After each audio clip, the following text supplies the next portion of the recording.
Vishnu ശാലിനിയുടെ latest എപ്പിസോഡിൽ ശാലിനിയും വിഷ്ണുവും കൂടി അവിടെയൊക്കെ കുട്ടികളെ തിരയുന്നുണ്ട്. അന്നേരം വിഷ്ണുവേട്ടൻ എൻ്റെ കൈയും കാലും ഒക്കെ തളരുകയാണ്. കുട്ടികളെ കണ്ടെത്തിയില്ലെങ്കിൽ ഞാൻ പിന്നെ ജീവിച്ചിരിക്കില്ല എന്നൊക്കെ ശാലിനി പറയുന്നുണ്ട്.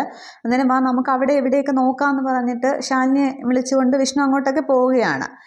തുടർന്ന് ഇതേ സമയം അവിടെ ശാരദാമ്മയുടെ വീട്ടിൽ രാവിലെ അനൂപ് എഴുന്നേറ്റിട്ടില്ല. പിന്നെ ശാരദാമ്മയും നൂറും ഒക്കെ ഉണർന്നിട്ടുണ്ട്. അന്നേരം അനൂപിൻ്റെ ഫോണിലേക്ക് നൂറിൻ്റെ നമ്പറിൽ നിന്ന് കോൾ വരികയാണ്. പക്ഷെ അത് വിളിക്കുന്നത് നസീറാണ് വിളിക്കുന്നത്. പക്ഷെ അനൂപ് വിചാരിക്കുന്നത് നൂറാണ് വിളിക്കുന്നതെന്നാണ്. അന്നേരം ഈ പെണ്ണ് എന്തിനാ രാവിലെ വിളിക്കുന്ന, ഉറക്കവും പോയി എന്ന് പറഞ്ഞ് കട്ട് ചെയ്തിട്ട് അങ്ങ് വെച്ചിട്ട് വീണ്ടും കിടക്കുകയാണ് അനൂപ്. പക്ഷേ വീണ്ടും ഈ നസീർ വിളിക്കുമ്പോൾ എന്തിനാ വിളിക്കുന്നതെന്ന് പറഞ്ഞുകൊണ്ട് അനൂപാണെങ്കിൽ പക്ഷേ കോൾ എടുക്കുന്നില്ല. ഫോണും കൊണ്ട് റൂമിൽ നിന്ന് വെളിയിലേക്ക് വന്നിട്ട് എന്തിനാ നൂറെ ഇങ്ങനെ വിളിക്കുന്നത്, രാവിലത്തെ ഉറക്കവും പോയി എന്ന് പറയുമ്പോൾ ഞാൻ വിളിച്ചിട്ടൊന്നുമില്ല, ഞാൻ വീട്ടിൽ നിന്ന് വരുമ്പോൾ ഫോണും എടുത്തിട്ടുണ്ടായിരുന്നില്ല എന്ന് പറയുകയാണ്. അപ്പോൾ പിന്നെ ഇതാരായിരിക്കും വിളിക്കുന്നത് എന്ന് പറയുമ്പോൾ ഒന്നുകിൽ നസീർ ആയിരിക്കും, അല്ലെങ്കിൽ അവൻ്റെ വാപ്പയായിരിക്കും എന്നിങ്ങനെ അനൂപ് പറയുകയാണ്. അതൊന്ന് ശാരദാമ്മയൊക്കെ നോക്കി നിൽക്കുകയാണ്. അന്നേരം വീണ്ടും വിളിക്കുന്നുണ്ട്. അന്നേരം എടുത്ത പ്രശ്നമാവില്ലേ എന്ന് വിചാരിക്കുകയാണ്. അന്നേരം നൂറ് പറയുന്നുണ്ട് ഇനിയിപ്പോൾ മാമിയാണ് വിളിക്കുന്നതെങ്കിലോ, ഞാൻ എവിടെ ഉണ്ടെന്ന് അറിയാനായിട്ടെന്ന് പറയുമ്പോൾ അനൂപ് പറയുകയാണ് എന്തായാലും എടുക്കാം എന്ന് പറഞ്ഞിട്ട് അനൂപ് കോൾ അറ്റൻഡ് ചെയ്തിട്ട് ഫോൺ സ്പീക്കർ ഇടുന്നുണ്ട്. അന്നേരം നസീറാണെങ്കിൽ കോൾ എടുത്ത ഉടനെ ചോദിക്കുകയാണ് നീ എവിടെ ഉണ്ടടാ, എവിടെ ഉണ്ടെങ്കിലും ഞാൻ പൊക്കിയിരിക്കും, നീ എവിടെയുണ്ട് പറയുന്നിങ്ങനെ പറയുമ്പോൾ അനൂപ് ശാരദാമ്മയെ നൂറിനെയും നോക്കിയിട്ട് ഫോൺ അങ്ങ് കട്ട് ചെയ്യുകയാണ് പെട്ടെന്ന്. അന്നേരം ഇനിയിപ്പോൾ പ്രശ്നമാവുമെന്നുള്ള രീതിയിൽ അവരവിടെ നിൽക്കുമ്പോൾ ഇവിടെ നസീറിൻ്റെ വാപ്പയാണെങ്കിൽ നസീറിൻ്റെ അടുത്തേക്ക് വരുന്നുണ്ട്. അന്നേരം എന്താണെന്ന് ചോദിക്കുമ്പോൾ അവളുടെ ഫോണിൽ നിന്ന് വിളിച്ചപ്പോൾ അവൻ കോൾ അറ്റൻഡ് ചെയ്തു, പക്ഷേ ഒരക്ഷരം മിണ്ടാതെ കട്ട് ചെയ്തു എന്ന് പറയുകയാണ്. അവൻ ഇവിടെ ഉണ്ട് എന്ന് പറയുകയാണ്. അന്നേരം എങ്കിൽ പിന്നെ നമുക്ക് എളുപ്പമായല്ലോ, ചന്ദ്രബോസിനെ വിളിച്ച് ഞാൻ രഹസ്യമായിട്ട് കാര്യം പറയാം, അവൻ അന്വേഷിക്കട്ടെ, ജയിലിലെ ഇടിയുടെ ചൂട് എന്താണെന്ന് രണ്ടിനെയും അവനെ നമുക്ക് അറിയിപ്പിക്കുക എന്ന് പറയുമ്പോൾ എങ്ങനെയായാലും വേണ്ടില്ല, ഒന്ന് കിട്ടിയില്ല എന്നുണ്ടെങ്കിൽ രണ്ടിനെയും പുതപ്പിച്ച് ഞാൻ കിടത്തും എന്നൊക്കെ ഇങ്ങനെ നസീറും പറയുന്നുണ്ട്. തുടർന്ന് നസീറിൻ്റെ വാപ്പയാണെങ്കിൽ ചന്ദ്രബോസിന് ഫോൺ ചെയ്യുന്നുണ്ട്. അന്നേരം അവിടെ ശാരദാമ്മ പറയുന്നുണ്ട് ഫോൺ എടുത്ത സ്ഥിതിക്ക് എന്തായാലും അവർ പോലീസിൽ കംപ്ലൈൻറ്റ് ചെയ്യും, അപ്പോൾ ഇനി നമുക്ക് അവർ കംപ്ലൈൻറ്റ് ചെയ്യുന്നതിന് മുമ്പേ നമുക്ക് സ്റ്റേഷനിൽ ചെന്ന് കാര്യം പറഞ്ഞാലോ എന്ന് ശാരദാമ്മ ചോദിക്കുമ്പോൾ നൂറ് പറയുന്നുണ്ട് നസീർക്കായുടെ വാപ്പയ്ക്ക് പോലീസിലൊക്കെ നല്ല പിടിപാടാണ്, നമ്മളിപ്പോൾ അങ്ങനെ കാര്യം പറഞ്ഞാലും നമ്മളെ അവർ ശിക്ഷിക്കാനേ നോക്കുകയുള്ളൂ, അതുകൊണ്ട് ഇത് കൂടുതൽ ശ്രദ്ധിച്ച് കാര്യങ്ങൾ എന്താണെന്ന് വെച്ചാൽ ചെയ്യണമെന്നിങ്ങനെ പറഞ്ഞുകൊണ്ട് നിൽക്കുകയാണ്. ഈ സമയത്ത് മുറ്റത്തൊരു കാറ് വന്ന് നിൽക്കുന്ന ശബ്ദം കേട്ടിട്ട് ശാരദാമ്മ പറയുന്നുണ്ട് ആരോ വന്നു, ഞാൻ പോയി നോക്കിയിട്ട് വരാം, നിങ്ങൾ ഇവിടെ തന്നെ നിൽക്കണം, അങ്ങോട്ട് വരരുത് എന്നിങ്ങനെ പറയുന്നുണ്ട്. തുടർന്ന് ശാരദാമ്മയാണെങ്കിൽ ജനലിൽ കൂടി നോക്കുമ്പോൾ കാറിൽ നിന്നും ബാലചന്ദ്രനാണ് ഇറങ്ങി വരുന്നത്. അന്നേരം ബാലചന്ദ്രനോ എന്ന് പറഞ്ഞിട്ട് ശാരദാമ്മ ഇങ്ങനെ ചിന്തിച്ച് നിൽക്കുന്നേ ഉള്ളൂ. ബാലചന്ദ്രൻ അകത്തേക്കും കയറി വരുന്നുണ്ട്. അതേസമയം ശാലിനി വിഷ്ണുവും അവിടെ കുട്ടികളെ അന്വേഷിച്ച് ഇങ്ങനെ നടക്കുകയാണ്. അന്നേരമാണെങ്കിൽ ഒരു സ്കൂട്ടർ വരുന്നുണ്ട്. അന്നേരം സ്കൂട്ടർ വരുന്നു, നമുക്ക് അങ്ങോട്ട് പോയി ചോദിക്കാമെന്ന് പറഞ്ഞിട്ട് വിഷ്ണു ഒന്ന് നിൽക്കണേ എന്ന് പറഞ്ഞ് തടഞ്ഞു നിർത്തുകയാണ്. അന്നേരം എന്താണെന്ന് ചോദിക്കുമ്പോൾ പ്ലീസ് ഞങ്ങളെ സഹായിക്കണം, ഞങ്ങൾക്കൊരു കാര്യം അറിയാനാണെന്ന് പറയുമ്പോൾ പറ്റില്ല കേട്ടോ, ഞാനൊരു മരണ വീട് വരെ പോവുകയാണ്, അത്യാവശ്യമാണെന്ന് പറയുമ്പോൾ അതല്ല, ഒരു കാര്യം പറഞ്ഞാൽ മതി, ഇവിടുത്തെ റേഞ്ച് ഓഫീസ് എവിടെയാണെന്ന് പറഞ്ഞു തരാമെന്ന് ചോദിക്കുകയാണ്. അന്നേരം അത് ഈ കാട്ടിനകത്ത് എവിടെയാണെന്ന് എനിക്ക് കൃത്യമായിട്ട് അറിയില്ല എന്ന് പറയുകയാണ്.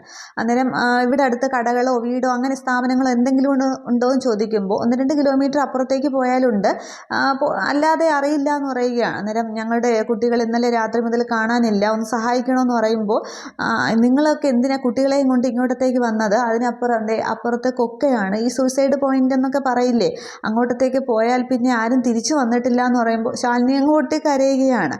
അന്നേരം വേറെ ഈ കാടിനെ കുറിച്ച് അറിയാവുന്ന ആരെങ്കിലും ഉണ്ടോ എന്ന് ചോദിക്കുകയാണ്, സഹായത്തിന് എന്ന് ചോദിക്കുമ്പോൾ കുറച്ചപ്പുറത്തൊരു കാവുണ്ട്, അവിടെ ചിലപ്പോൾ ആരെങ്കിലും കാണും, ഒന്ന് പോയി നോക്കുമെന്ന് പറയുകയാണ്. അന്നേരം വിഷ്ണു ചോദിക്കുന്നുണ്ടല്ല വണ്ടിയില്ലേ, എന്നെ ഒന്ന് അങ്ങോട്ട് എന്ന് പറയുമ്പോൾ അയ്യോ എനിക്ക് നിങ്ങളെ സഹായിക്കണമെന്നുണ്ട്, പക്ഷെ നിവർത്തിയില്ല, ഞാൻ പറഞ്ഞില്ലേ ഒരു അത്യാവശ്യമായിട്ട് പോവുകയാണ്, ഒന്നും തോന്നരുതേ എന്ന് പറഞ്ഞിട്ട് അയാൾ വണ്ടി എടുത്ത് പെട്ടെന്ന് അങ്ങ് പോകുന്നുണ്ട്. അന്നേരം ശാലിനി അങ്ങ് വാവിട്ട് നിലവിളിക്കുകയാണ് എൻ്റെ കുട്ടികളെന്നും പറഞ്ഞുകൊണ്ട്. അന്നേരം കരയുണ്ടോ, സമാധാനപ്പെടും, ഒന്നും സംഭവിക്കില്ല, അവിടെ കാവുണ്ടെന്നല്ലേ പറഞ്ഞു, നമുക്ക് ആരോടെങ്കിലും പോയി ചോദിക്കാം വാ എന്ന് വിളിച്ചുകൊണ്ട് ശാലിനിയും വിളിച്ചുകൊണ്ട് വിഷ്ണു അങ്ങോട്ടത്തേക്ക് ഓടുന്നുണ്ട്.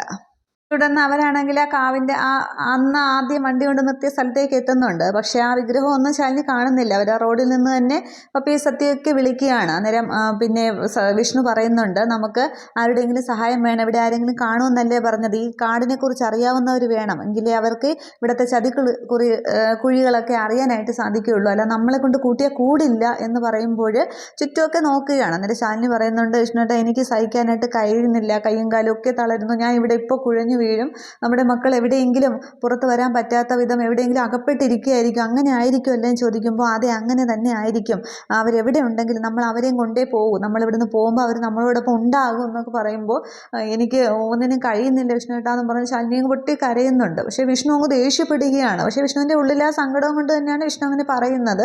ശാലിനി ആശ്വസിപ്പിക്കാൻ എന്നാണ്, കേട്ടോ നമ്മളിങ്ങനെ തളരാനായിട്ട് പാടില്ല, നമ്മളെ മക്കളെ തിരിച്ചു കൊണ്ടുപോയിരിക്കും, അവരില്ല എന്നുണ്ടെങ്കിൽ നമ്മളിവിടെ നിന്ന് പോവില്ല, അവരെവിടെയോ ഇരിപ്പുണ്ട്, നമ്മളവരെ കൊണ്ടുപോവുക തന്നെ ചെയ്യും, ഒന്നുമില്ലെങ്കിൽ താനും ശാരദാമ്മയൊക്കെ വിളിക്കുന്ന ദൈവങ്ങളില്ലേ, നമ്മളെ സഹായിക്കാനായിട്ട് ആരെങ്കിലും ഉണ്ടാകും എന്നൊക്കെ പറഞ്ഞിട്ട് വിഷ്ണു ഫോൺ ചെയ്യാൻ ശ്രമിക്കുന്നുണ്ട് ആരെയൊക്കെ. പക്ഷേ കോള് പോകുന്നില്ല. തുടർന്ന് ആ ഫോൺ വാങ്ങി ശാലിനിയെ വിളിക്കുകയാണ്. പക്ഷേ കോളൊന്നും പോകുന്നില്ല വിഷ്ണുവേട്ടാന്നും പറഞ്ഞ് ശാലിനി കരയുകയാണ്. റേഞ്ച് ഓഫീസോ ഫയർഫോഴ്സോ ആരെങ്കിലുമൊക്കെ കിട്ടിയിരുന്നെങ്കിൽ അവരുടെ സഹായമെങ്കിലും നമുക്ക് കിട്ടിയണേന്ന് പറഞ്ഞ് ശാലിനിയും പൊട്ടി കരയുമ്പോൾ വിഷ്ണു ആശ്വസിപ്പിക്കുകയൊക്കെ ചെയ്യുന്നുണ്ട്. ഒരുവിധമൊക്കെ ആശ്വസിപ്പിക്കുകയാണ്, തളരരുത്, നമ്മളെ തളർന്നാൽ പിന്നെ കുട്ടികളെ കിട്ടില്ല, നമ്മൾക്ക് അവരിലേക്ക് എത്താനായിട്ട് സാധിക്കില്ല എന്നൊക്കെ ഇങ്ങനെ പറഞ്ഞിട്ട് വിഷ്ണു ഇങ്ങനെ ചുറ്റുമെല്ലാം അന്വേഷിക്കുകയാണ്. ഈ സമയത്താണ് ശാലിനി ആ കാവിങ്ങനെ ശ്രദ്ധിക്കുന്നത്. എന്ന് വിഷ്ണുവേട്ടാന്ന് പറഞ്ഞിട്ട് ശാലിനി ആണെങ്കിൽ അവിടേക്ക് ഇങ്ങനെ കരഞ്ഞ് മുട്ടുകുത്തിയിരിക്കുന്നുണ്ട്. എൻ്റെ കുട്ടികൾ എന്ന് പറഞ്ഞിട്ട് ശാലിനി അങ്ങ് പൊട്ടിക്കരയുകയാണ്. അന്നേരം വിഷ്ണു അവിടേക്ക് തന്നെ നോക്കി നിൽക്കുമ്പോൾ ഈ സന്യാസി നടന്നു വരുന്നുണ്ട്. ഒടുവിൽ ഇവിടെ തന്നെ എത്തിയല്ലേ എന്ന് പറഞ്ഞ് ചോദിച്ചുകൊണ്ട് ഈ സന്യാസി വരുമ്പോൾ വിഷ്ണുവും ശാലിനി ഇങ്ങനെ ശ്രദ്ധിക്കുകയാണ്. തുടർന്നാണെങ്കിൽ ഉഗ്രശക്തി ഉള്ളത് തന്നെയാണ്, പക്ഷേ ഇവിടെ വരുന്നവർക്ക് അത് പെട്ടെന്ന് മനസ്സിലായില്ല, അതുകൊണ്ടാണ് പറഞ്ഞ് മനസ്സിലാക്കാനായിട്ട് ശ്രമിച്ചത് എന്നിങ്ങനെ പറയുമ്പോൾ ശാലിനി ആണെങ്കിൽ തൊഴുത് പറയുന്നുണ്ട്, എൻ്റെ കുട്ടികളെ കാണാനില്ല, രാത്രി മുതൽ കാണാനില്ല, അവരില്ലാതെ നമുക്കിവിടെ നിന്ന് പോകാനായിട്ട് സാധിക്കില്ല, എൻ്റെ കുട്ടികളെ മടക്കി തരണം, പറഞ്ഞതിനും ധിക്കാരം കാണിച്ചതിനും അനുസരിക്കാത്തതിനും ഒക്കെ മാപ്പ് തരണമെന്ന് പറഞ്ഞിട്ട് സന്യാസിയുടെ കാൽക്കൽ എന്ന പോലെ മുട്ടുകുത്തി ഇരിക്കുന്നുണ്ട്.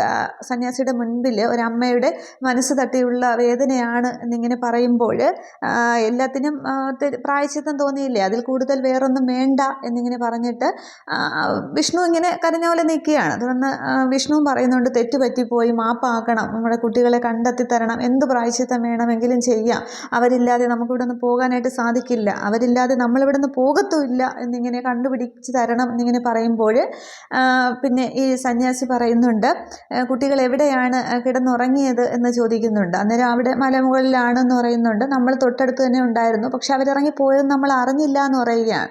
അങ്ങനെ വന്യമൃഗങ്ങളൊന്നും ആക്രമിച്ച് കാണില്ല, പിന്നെ എന്തെങ്കിലും കാഴ്ച കണ്ട് കുട്ടികൾ താഴേക്ക് ഇറങ്ങി പോയതായിരിക്കും എന്ന് പറയുമ്പോൾ പക്ഷെ അവരിറങ്ങി പോയതൊന്നും ഞങ്ങൾ കണ്ടില്ല എന്ന് ശാലിനി പറയുന്നുണ്ട്. അന്നേരം വട്ടം ചുറ്റിച്ചു കൊണ്ടുപോകാനായിട്ട് ഒരുപാട് ചുറ്റി ഇറങ്ങിയിട്ടുണ്ട്.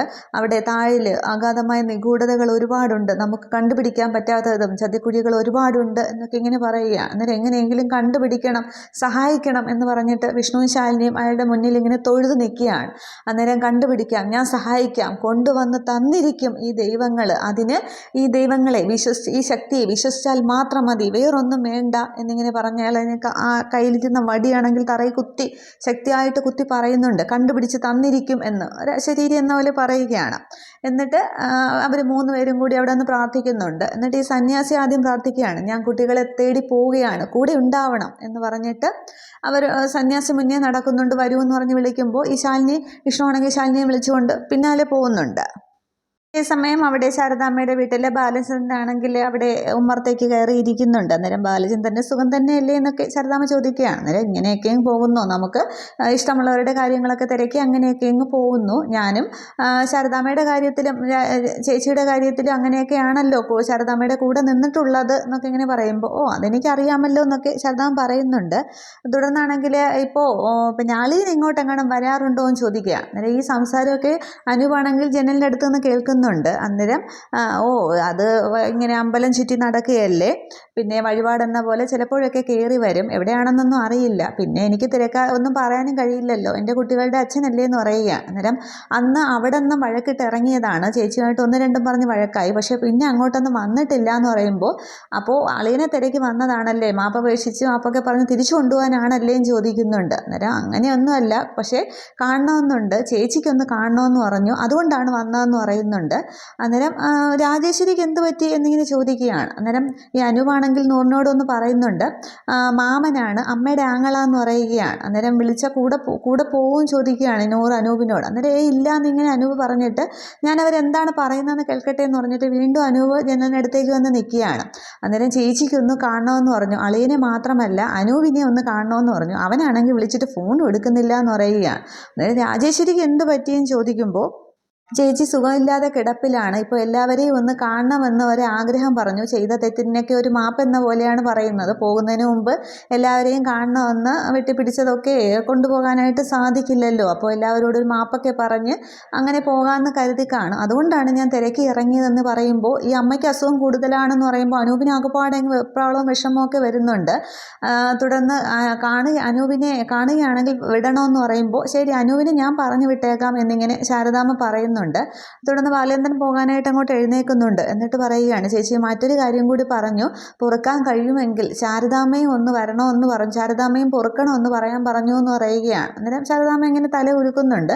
പക്ഷേ ആ സംസാരത്തിലൊക്കെ ബാലചന്ദ്രനിൽ ഒരു കള്ളത്തരം ഇങ്ങനെ ഒളിഞ്ഞിരിക്കുന്നതായിട്ട് കാണിക്കുന്നുണ്ട്. തുടർന്ന് ഞാൻ ഇറങ്ങട്ടെ എന്നും പറഞ്ഞിട്ട് ഈ ബാലചന്ദ്രൻ ഇറങ്ങിയിട്ട് കാറിനടുത്തേക്ക് പോകാൻ തുടങ്ങുമ്പോൾ അനൂപ് ഓടി ഇറങ്ങി വരുന്നുണ്ട്. ബാലമാമയെന്ന് വിളിച്ചുകൊണ്ട് ഉമ്മറത്തേക്ക് വരികയാണ്. അന്നേരം ഇവൻ ഇവിടെ ഉണ്ടായിരുന്നോ, എന്നിട്ടാണോ ശാരദാമ്മ എന്നോട് കള്ളം പറഞ്ഞതെന്ന് ചോദിക്കുകയാണ്. അന്നേരം അത് ശാരദാമ്മയെന്ന് അല്ല ബാലേന്ദ്രൻ എന്ന് പറഞ്ഞിട്ട് ശാരദാമ്മ പറയാനായിട്ട് ഒന്നും പറയാൻ സാധിക്കുന്നില്ലല്ലോ. അന്നേരം ഞാനാ ശാരദാമ്മയോട് പറഞ്ഞത് ഞാൻ ഇവിടെ ഉണ്ടെന്ന് പറയണ്ടെന്ന്. അത് വേറൊരു കാര്യം കൊണ്ടാണ്. ഇപ്പോൾ പിന്നെ ഞാനും വരുന്നു ബാലമാമയുടെ കൂടെ, അമ്മയ്ക്ക് ഇത്രയും അധികം അസുഖം ഉണ്ടെന്ന് ഞാൻ അറിഞ്ഞില്ല എന്ന് പറയുകയാണ്. അന്നേരം ബാലേന്ദ്രൻ ഉള്ളിൽ ഇങ്ങനെ ചിരിക്കുന്നുണ്ട്, ആ ഒരു സിനിമ കാണിക്കുന്നുണ്ട്. അപ്പോൾ അനൂപാണെങ്കിൽ ഓടി അകത്തേക്ക് കയറിയിട്ട് ശാരദാമ്മയോട് പറയുകയാണ്, ഞാൻ പോയിട്ട് വരാം, അമ്മയൊന്ന് കണ്ടിട്ട് വരാം, അതുവരെ നൂറിനെ ആർക്കും വിട്ടുകൊടുക്കല്, സൂക്ഷിക്കണം എന്നിങ്ങനെ പറഞ്ഞിട്ട് ശാരദാമ്മ എനിക്ക് വാക്കുതാ, ആർക്കും വിട്ടുകൊടുക്കില്ല എന്ന് പറഞ്ഞിട്ട് ഇങ്ങനെ കൈ നീട്ടുകയാണ്. ശാരദാമ്മ ആകെ കുഴയുന്നുണ്ട്. അകത്ത് നൂറാണെങ്കിൽ കണ്ണൊക്കെ നിറഞ്ഞ് കണ്ണീരൊക്കെ ഒളിപ്പിച്ചിങ്ങനെ നിൽക്കുകയാണ്. അന്നേരം എന്ത് ചെയ്യണമെന്ന് അറിയാതെ ആ ഒരു അവസ്ഥയിൽ ശാരദാമ്മ അനൂപിൻ്റെ കയ്യിലേക്ക് ഇങ്ങനെ വാക്കുന്ന പോലെ കൊടുക്കുന്നുണ്ട്. അന്നേരം ബാലേന്ദ്രൻ ഇങ്ങനെ കാറിലിങ്ങനെ ചാരി നിൽക്കുകയാണ്. ഇത്രയുമേ എപ്പിസോഡിൽ കാണിക്കുന്നുള്ളൂ. പക്ഷേ മിക്കവാറും ഇത് ഒരു നസീറിൻ്റെ വാപ്പ ചന്ദ്രബോസിനെ വിളിച്ച് പറഞ്ഞിട്ട് ആ ഒരു ചന്ദ്രബോസ് വിട്ടതായിരിക്കാം ബാലചന്ദ്രനെ. ഇങ്ങനെ പറയുമ്പോൾ രാജേശ്വരിയുടെ കാര്യം പറയുമ്പോൾ അനൂപ് എന്തായാലും പുറത്ത് വരുമല്ലോ, അതിന് വേണ്ടിയിട്ടായിരിക്കും. ഇപ്പോൾ അവർ അനൂപിനെ കൊണ്ടുപോവുകയും ചെയ്യും. അപ്പോൾ അനൂപിന് എന്തെങ്കിലും അപകടം പറ്റുമോ ഇല്ലയോ എന്നുള്ളതാണ് പിന്നീട് ഇവിടെ വന്ന് നൂറിനെ കൊണ്ടുപോകാനുള്ള ശ്രമവുമായിരിക്കും. അതിന് ശാരദാമ്മ എങ്ങനെ തടുക്കും, അനൂപിന് ആപത്ത് വല്ലതും വരുമോ എന്നുള്ളതാണ്. പക്ഷേ അവിടെയാണെങ്കിൽ അതേസമയം അവിടെ കുട്ടികളെ ആണെങ്കിൽ ഇവർ കണ്ടെത്തുന്നുണ്ട്. താഴെ ഒരു കൊക്കയിൽ കുട്ടികൾ അകപ്പെട്ട് നിൽക്കുകയാണ് ചെയ്യുന്നത്. ആപത്തൊന്നും പറ്റില്ല കുട്ടികൾക്ക്. അങ്ങനെ ഇവർ ശാലിനി പിന്നീട് റേഞ്ച് ഓഫീസറെ വിളിക്കുമ്പോൾ കിട്ടുന്നുണ്ട്. ശാലിനി അവിടെ നിന്ന് പോലീസൊക്കെ എത്തുന്നുണ്ട്. പക്ഷേ അതിനു മുമ്പേ അവിടുത്തെ കുറേ നാട്ടുകാരും ഈ സന്യാസിയും എല്ലാവരും ഒക്കെ ചേർന്ന് കയറൊക്കെ കെട്ടി വിഷ്ണു അതിലൂടെ ഇറങ്ങും ഈ കുട്ടികളെ രക്ഷിക്കാനായിട്ട്. എന്നിട്ട് വിഷ്ണു മിക്കവാറും രക്ഷിക്കും. അപ്പോഴത്തേക്ക് പോലീസൊക്കെ എത്തുകയാണ് ചെയ്യുന്നത്. കുട്ടികൾക്ക് ആപത്തൊന്നും ഉണ്ടാവില്ല. ഇത്രയുമാണ് പുതിയ വിശേഷം. Okay, thank you.